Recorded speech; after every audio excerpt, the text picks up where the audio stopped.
Welcome to Study Cloud. Bharat Ratna एवं पद्म पुरस्कार 2024 बिहार के संबंध में देखते हैं।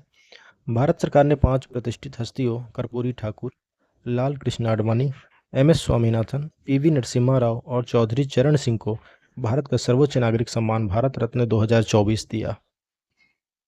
सबसे पहले देखते हैं कर्पूरी ठाकुर के विषय में। कर्पूरी ठाकुर का जन्म 24 जनवरी 1924 को बिहार के समस्तीपुर जिले के पितौंझिया, जो कि अब कर्पूरी ग्राम के नाम से जाना जाता है, वहाँ गांव में गोकुल ठाकुर और राम दुलारी देवी के यहाँ हुआ। उनका निधन 17 फरवरी 1988 को हुआ। लोकप्रियता के कारण उन्हें जननायक कहा जाता है कर्पूरी ठाकुर को। उन्होंने 1952 में पहली बार सोशलिस्ट पार्टी के उम्मीदवार के रूप में ताजपुर निर्वाचन क्षेत्र से बिहार विधानसभा चुनाव जीता।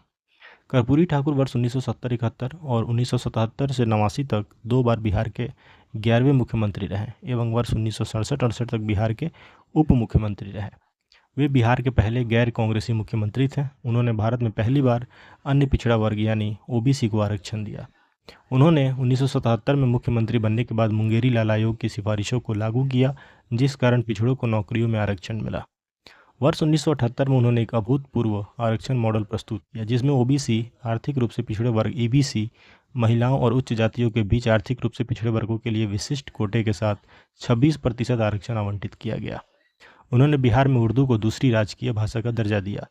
ये भारत रत्न पाने वाले 40वें, मरणोपरांत भारत रत्न पाने वाले 15वें एवं बिहार से भारत रत्न पाने वाले 4थे व्यक्ति हैं। तो ये इनके विषय में कुछ महत्वपूर्ण बातें थी। जन्म इनका 1924 में हुआ था, 24 जनवरी। मृत्यु 17 फरवरी 1988 को। जननायक कहा जाता है इन्हें। पहली बार इन्होंने सोशलिस्ट पार्टी से चुनाव लड़ा, ताजपुर निर्वाचन क्षेत्र से। ये 2 बार बिहार के मुख्यमंत्री रहे थे।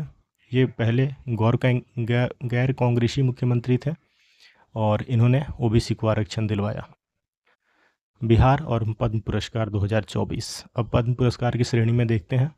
पद्म पुरस्कार 2024 के तहत बिहार के कुल 7 व्यक्तियों को पद्म पुरस्कार 2024 दिया गया, जिसमें 1 पद्म विभूषण, 1 पद्म भूषण और 5 पद्मश्री शामिल हैं। पद्म विभूषण किसे मिला? बिंदेश्वरी पाठक को, सामाजिक कार्य के लिए। बिंदेश्वरी पाठक का जन्म वैशाली जिले के रामपुर बाघेल गांव में 2 अप्रैल 1943 को एक ब्राह्मण परिवार में हुआ। पूरे विश्व में सुलभ शौचालय के माध्यम से स्वच्छता का संदेश देने वाले टॉयलेट मैन के नाम से प्रसिद्ध बिंदेश्वर पाठक को मरणोपरांत पद्म विभूषण पुरस्कार दिया गया है। उन्हें 1991 में पद्म भूषण से भी सम्मानित किया गया था। अब देखते हैं पद्म भूषण। विभूषण हो गया, अब पद्म भूषण चंद्रेश्वर प्रसाद ठाकुर को मिला मेडिसिन के क्षेत्र में। सीपी ठाकुर का जन्म मुजफ्फरपुर जिला के दुबाह नामक गांव में 3 सितंबर 1931 को हुआ था। उन्हें कालाजार के क्षेत्र में किए गए अनुसंधान के लिए पद्म भूषण सम्मान से सम्मानित किया गया। डॉक्टर सीपी ठाकुर को 1982 में इंदिरा गांधी सरकार ने पद्मश्री दिया था। अब पद्मश्री 5 को मिला है। उसमें पहले हैं अशोक कुमार विश्वास, टिकुली कला के लिए। बिहार की 800 साल पुरानी टिकुली कला को पुनर्जीवित करने के लिए रोहतास के अशोक कुमार विश्वास को पद्मश्री मिला। कहाँ के? रोहतास के। दूसरे नंबर पे आते हैं इसमें सुरेंद्र किशोर, साहित्य एवं शिक्षा पत्रकारिता में। सुरेंद्र किशोर का जन्म सारण जिले के बराहापुर गांव में 2 जनवरी 1947 को हुआ। ये पिछले 5 दशकों से पत्रकारिता कर रहे हैं। तीसरे हैं राम कुमार मल्लिक, ध्रुपद गायन कला में दरभंगा घराने के प्रतिष्ठित मल्लिक परिवार से ताल्लुक रखने वाले राम कुमार मल्लिक को पद्मश्री दिया गया।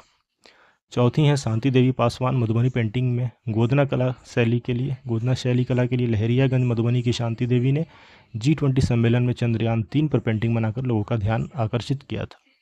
और 5वें पद्मश्री विजेता हैं शिवम पासवान, मधुबनी पेंटिंग्स में गोदना शैली कला के लिए इन्हें भी मिला। लहरियागंज मधुबनी के शिवम पासवान को मधुबनी या मिथिला पेंटिंग्स में गोदना शैली के लिए पद्मश्री पुरस्कार दिया गया। अब देखते हैं बिहार और पद्म पुरस्कार 2023 के विषय में।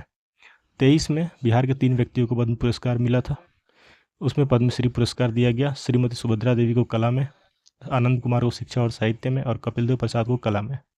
श्रीमती सुभद्रा देवी, मधुबनी की मिथिला लोकचित्र कलाकार सुभद्रा देवी को पेपर मेशी कला में उत्कृष्ट योगदान के लिए पद्मश्री दिया गया था। आनंद कुमार को सुपर 30 के संचालक हैं और प्रसिद्ध गणितज्ञ आनंद कुमार को शिक्षा और साहित्य के क्षेत्र में पद्मश्री दिया गया था।